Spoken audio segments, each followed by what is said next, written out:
Hi, my name's Rob. Welcome to my channel, Our Amazing Woodwork.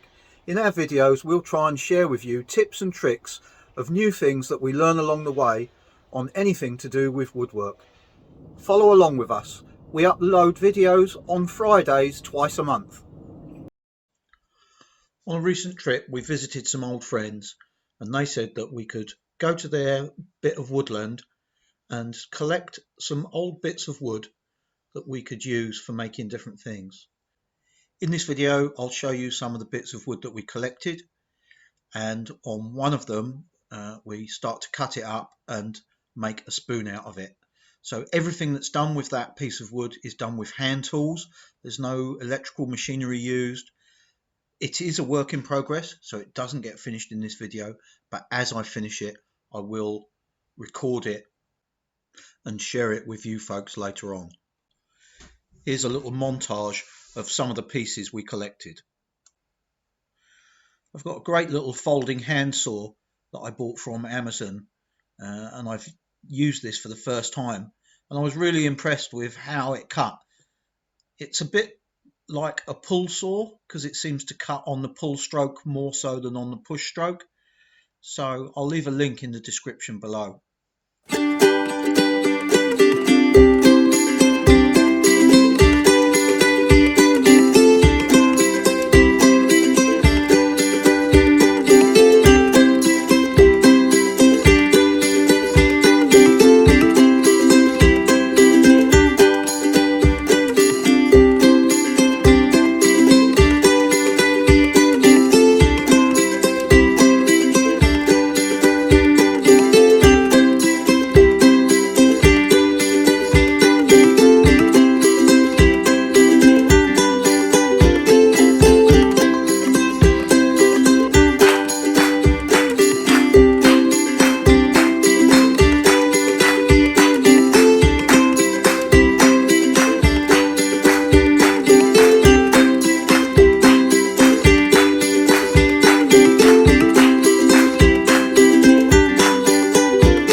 So this is a piece of beech that we collected. So I want to make a spoon out of this. So I'm going to cut a section off and then mark it out and start carving it. I measure it out and I cut a piece off which is about 350 mil long. One of my regrets probably with this is what I should have done first is, after I've cut it now, I should have planed that edge up that you can see so it was flatter. It would have made it better to mark out and it would have made it easier to carve the spoon. But sometimes you do things and you look back and think, yeah, I should have done that. So when I'm doing this, I'm coming home from work and then I come out for an hour or so and have a go, and then I put it away, go back to work the next day, come back and have another go. So all of this is done with hand tools. None of it's done with machinery. So I can do it with machinery, but I just wanted to show you that you could do it with hand tools. You don't have to have loads of fancy gear. So after I've cut it, I'm going to mark out the bowl with a compass, and then I'm going to mark a center line down the middle. But when you look at the grain sweeps away to one side at the end, at the thinnest end. So I shall probably get the handle to sweep around with the grain because I think that will look more interesting. I did actually think that I might have a go at trying to carve a leaf at the end of it. So we'll see how that turns out later on.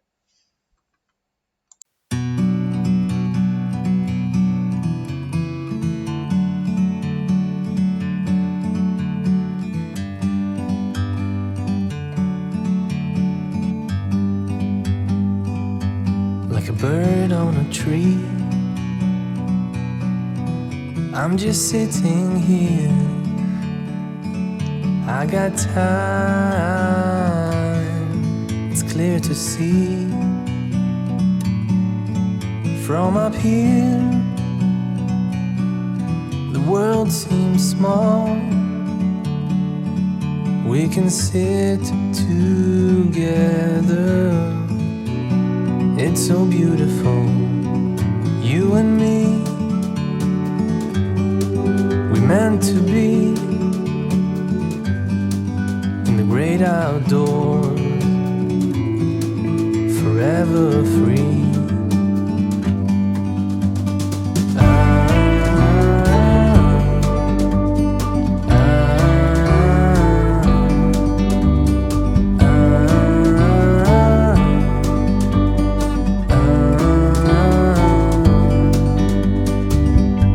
Sometimes you need to go and take a step back to see the truth around you. From a distance you can tell.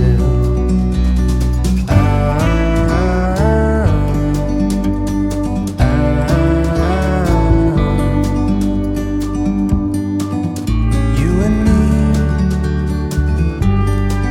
were meant to be in the great outdoors, forever free.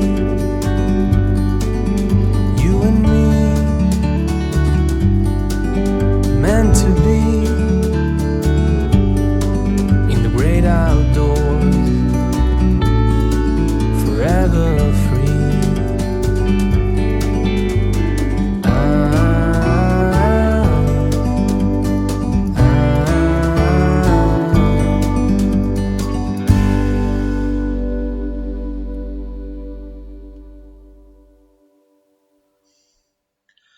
Carving is often done with green wood because it's softer and so it's easier to carve. And this wood, or this piece of wood, is not green. It seems quite dry. I think where we've had a lot of dry weather recently and it hasn't rained, the moisture's come out of it and it's made it a lot harder, which I didn't really anticipate when I started doing this.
So I'm satisfied now with the shape and the depth of the carving. So now I'm going to try and cut some waste wood away from around it, so that it means I don't have to chisel tons and tons of wood, and it will make it a lot quicker and easier. I just need to do it without cutting my hands off. So there you go. It was trying to rain as well earlier on that day, so I had to contend with that. I wouldn't have been able to do it in my shed, there's not enough space. So it's just a process of starting to cut the corners off and trying to get the kind of shape that you want, so that you make it easier for yourself when you're carving, so it's cutting at an angle. You'll see it as we go through.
So now I'm going to start marking the handle out. There you go.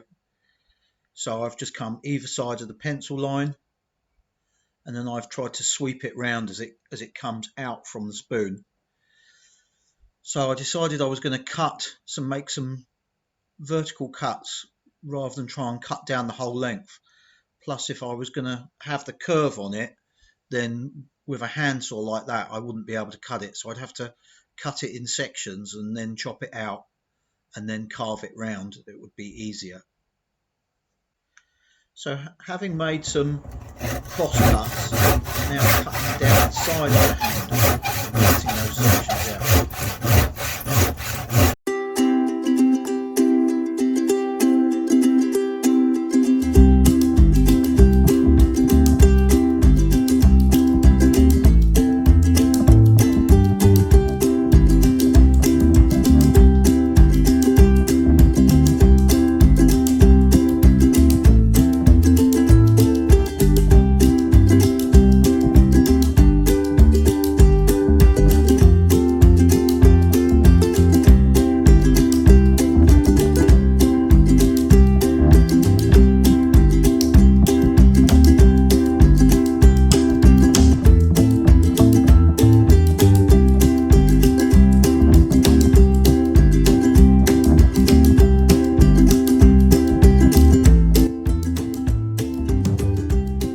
Now you can start to see the shape of it, what it's going to look like.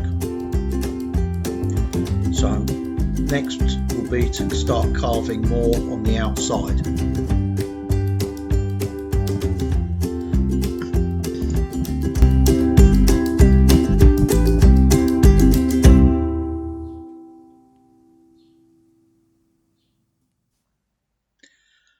I've seen other carvers using Spokeshaves on spoons, so I had one, haven't used it for a long time, and I thought I'd give it a go just to see if it made a difference, and I think it did help quite a bit in this instance, especially because I didn't smooth the top of the spoon down to begin with, like I said at the beginning of the video.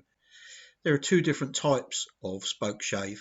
One has a flat base, and that is for shaping convex, and then the other one has a rounded bottom, which is for concave shapes. My Spokeshave has a flat base, so it is for convex shapes.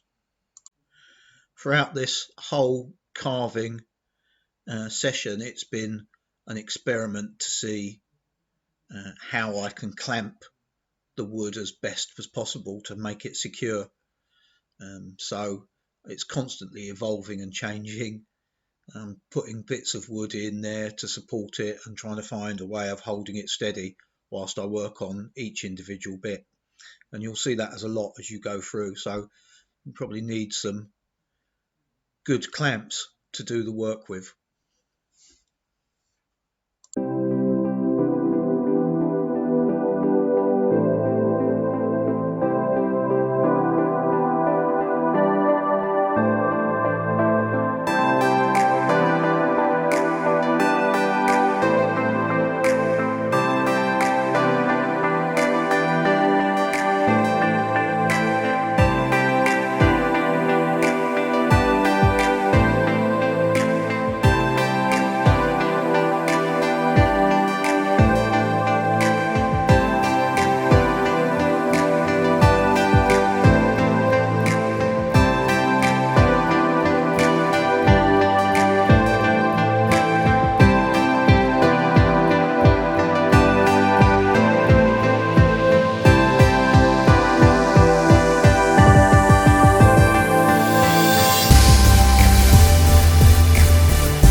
So you can definitely start to see the shape of it developing.